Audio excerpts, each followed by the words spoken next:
DSC అక్రమాలపై CBI విచారణ జరపాల్సిందేనని demand చేశారు YSRCP MLC Chandrasekhar Reddy. విచారణ పారదర్శకంగా జరగాలంటే మంత్రి లోకేష్ రాజీనామా చేయాల్సిందే అన్నారు. కోర్టులో పెద్ద పెద్ద లాయర్లను పెట్టుకుని సిబిఐ విచారణ నుంచి తప్పించుకునే ప్రయత్నాలు చేస్తున్నారన్నారు. డిఎస్సీ అక్రమాలపై శాసనసభ సమావేశాల్లో నిలదీస్తామన్నారు. రిలే దీక్షలో పాల్గొన్న వైఎస్ఆర్సీపీ కార్యకర్తలపై అక్రమంగా కేసులు పెట్టారని ఆగ్రహం వ్యక్తం చేశారు. ఆనాడు జగన్ ఇలాగే చేస్తే లోకేష్ జైల్లో ఉండేవాడన్నారు చంద్రశేఖర్ రెడ్డి.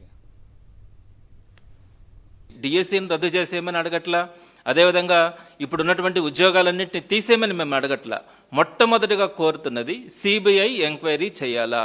సిబిఐ ఎంక్వైరీలో కనుక తప్పులున్నాయంటే ఆ తప్పులను బట్టి ఏ శిక్ష వేయాలన్నది ఆ రోజు నిర్ణయం తీసుకోవచ్చు. కోర్టులు ఉన్నాయి, కోర్టుల ద్వారానే నిర్ణయం తీసుకోవచ్చు. ఆ సిబిఐ ఎంక్వైరీ కూడా పారదర్శకంగా జరగాలంటే లోకేష్ గారు ఆ పదవిలో ఉన్నప్పుడు, లోకేష్ గారు ఒక మంత్రిగా, కన్సర్న్ మంత్రిగా ఉన్నప్పుడు, ఒక షాడో ముఖ్యమంత్రిగా ఉన్నప్పుడు, ఒక ముఖ్యమంత్రి గారి కొడుకుగా ఆయన ఉన్నప్పుడు పారదర్శకంగా విచారణ జరగదన్న ఆలోచనతో లోకేష్ గారు మొట్టమొదటిగా రాజీనామా చేసి ఆ తర్వాత సిబిఐ ఎంక్వైరీ కనుక జరిపించినట్టయితే న్యాయం జరుగుతుందన్నది ఈరోజు సుమారుగా 3 లక్షల మందికి పైగా ఉన్నటువంటి నిరుద్యోగులు పడుతున్నటువంటి వేదన.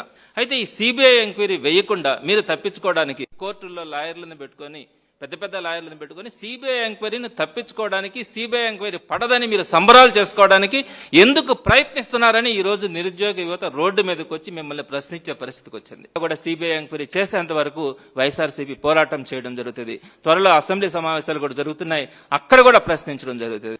ఆడబిడ్డనిది గోవిందా, డిఎస్సీలో ఉద్యోగాలు గోవిందా, నిరుద్యోగ భృతి గోవిందా, అన్నదాత సుఖీభవ గోవిందా అంటే వారు కార్యకర్తలు కొంతమంది పాటలు పాడితే వాటిని తీసుకొని వచ్చి డైవర్షన్ పాలిటిక్స్ కోసం మా మీద కేసులు పెట్టారు. ఇది వాస్తవం కదా? జగన్మోహన్ రెడ్డి గారు ఇంత పారదర్శకంగా ప్రభుత్వం చేస్తే మీరు ఆరోపణలతో ఇదే పాటను గతంలో పాడినప్పుడు జగన్మోహన్ రెడ్డి గారు ఎలాంటి ఆలోచించలేదే. అలా ఆలోచించుంటే లోకేష్ ఎక్కడుండేవాడు? లోపల జైల్లో ఉండేవాడు.